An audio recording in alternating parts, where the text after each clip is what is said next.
உங்கள் வசந்தசேகர். சவுதி அரேபியாவில் நடந்த விமானப்படை கண்காட்சியில் வந்து நம்மளுடைய போர் விமானமான இந்தியாவிலேயே முழுக்க முழுக்க தயாரிக்கப்பட்ட கேசி விமானம் வந்து விழுந்து நொறுங்கிடுச்சுங்க. அந்த விமானம் வந்து விமானி வந்து இறந்துட்டார்.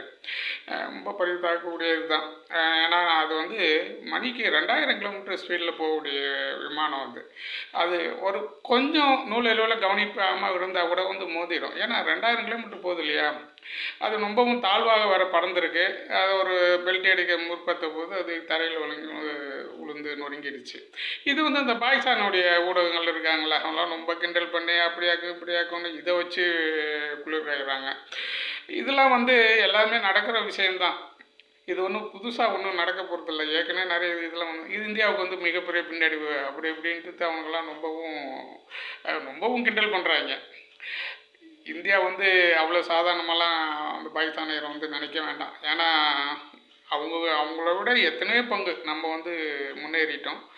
அந்தளவுக்கு இந்த விமானம் எல்லாமே வந்து எல்லா துறையிலும் வந்து இப்போ மோடி அவர்கள் வந்ததுக்கப்புறம் இந்த இந்தியா வந்து மிகப்பெரிய சிறந்த வளர்ச்சிங்க.